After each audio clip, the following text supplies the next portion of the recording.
Hey friends, it's Sarah here. Welcome back to my channel and welcome to another Sims 4 speed build. So it has been a little while since I was able to post, so I'm so happy to be back. Today we are building a tiny home, a tiny spooky home, and we are in the world of Forgotten Hollow, which is the world that came with the vampire pack.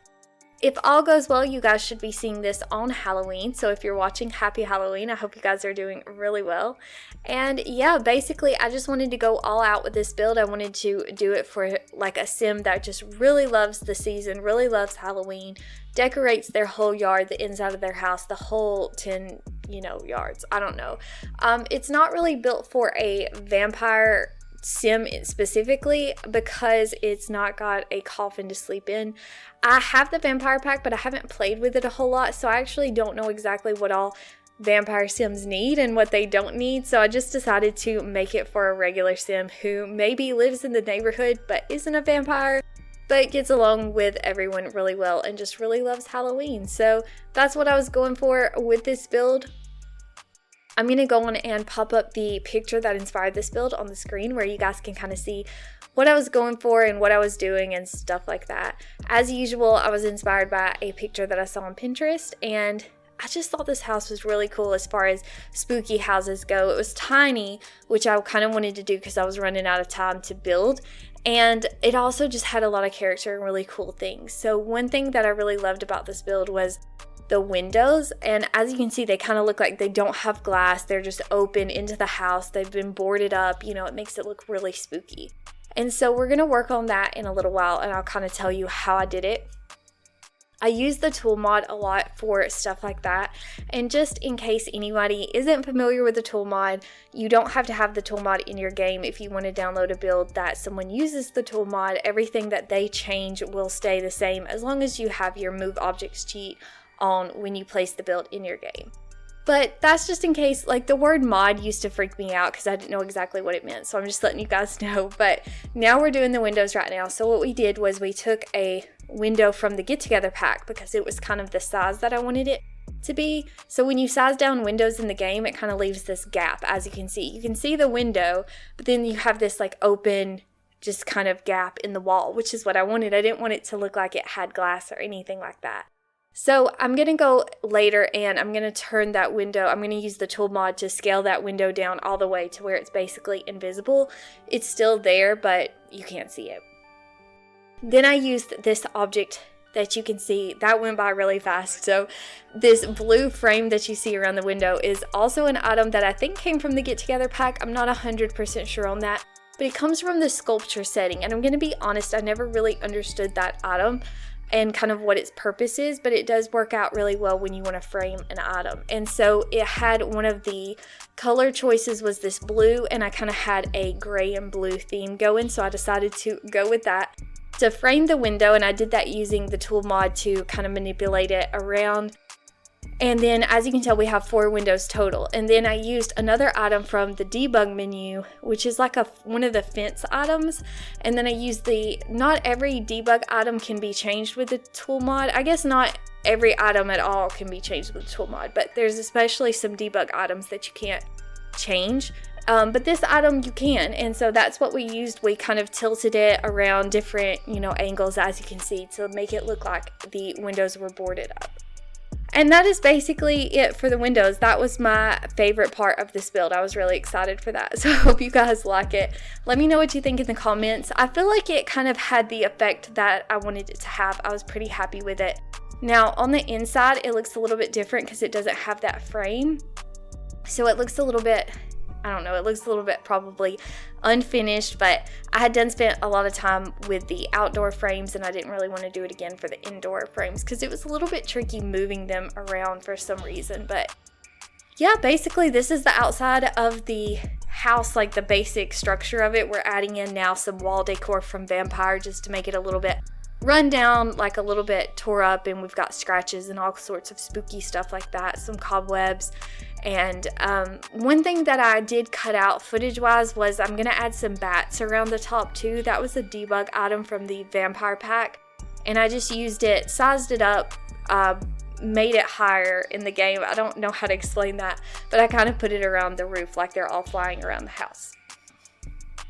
And I thought that was really cool, so I hope you guys like it. I think in the inspiration picture there were bats flying around, and so I wanted to go with that, and I didn't realize there was that like bat object in the debug menu, so that was really cool.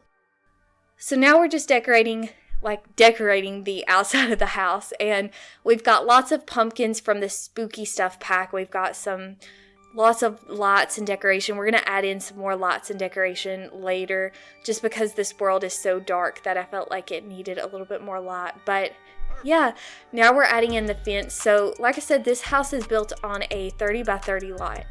And that's pretty big for me when it comes to a tiny house. And so I didn't really know what to do with the space totally outside. So a lot of the space of this build is just decoration. We're going to build a graveyard in the back. That's the fencing that we just did. We're going to do a graveyard. And then right now we're doing the walkway, and we're also going to do some like plant areas where we're going to line it with this same item, this like light from Spa Day. Now, I wasn't 100% happy with the way that it lined around that because it looks a little bit choppy and chunky. I'm not the best. I see simmers do that all the time, and they're so amazing at making these like circular shapes or curvy shapes or whatever. They're so good at it. And I don't know, I don't feel like it looked really good out there, but we're going to use that same method around the pool in just a little bit. We're going to make a pool to go outside also because, like I said, I had a lot of space and I wasn't sure exactly what I wanted to do with it. But yeah, this is basically just a graveyard. It's just for decoration. There's nothing really special about it. Yeah, I mean, it's pretty simple. We've got lots of lights going on outside and everything else, but yeah, this is pretty much the outside of the house. We're going to add in a pool and some dining furniture and a grill also. So now we're working on the pool, and what we're going to do is we sized up this rug from the spooky stuff pack, the one that has a skull on it, and we used a Spa Day item, which I'm not sure what it's called, but I believe it's in the fountain section of the items. But we used it to kind of circle the pool.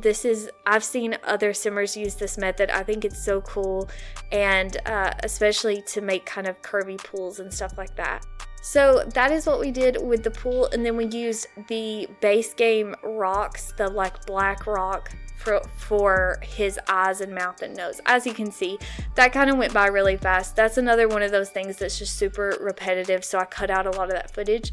And to kind of cover up where like the imperfections of where the pool was, I kind of expanded to 2 different rows of, I don't know how to explain it, of a border. And so it looks a little bit, I don't know, it looks a little bit weird and chunky. It's not totally perfect anymore, but that's okay. It's just supposed to be fun. And then I did have to cut out some of that object to make the pool functional because I can't get my Sims to walk over that object in particular. So I had to cut it open and add a pool ladder so that the pool is functional. But it is functional and it is play tested. And yeah, I don't love that it's like open like that, but I'd rather it be usable than just there for decoration. So I went on and did that.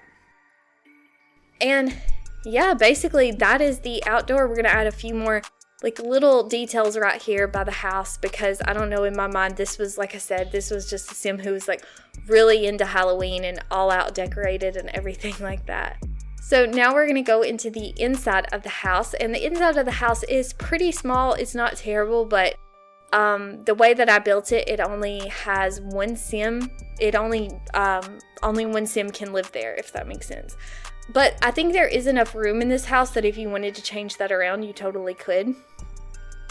But we're doing the top floor is the bathroom, and it's a pretty spacious bathroom. So that's what I mean. Like if you wanted to, you could kind of change some stuff around and probably get 2 to maybe even 3 Sims in this house. But I just wanted to kind of go with it and have fun with it. So I didn't really worry too much about that. But yeah, this is the bathroom.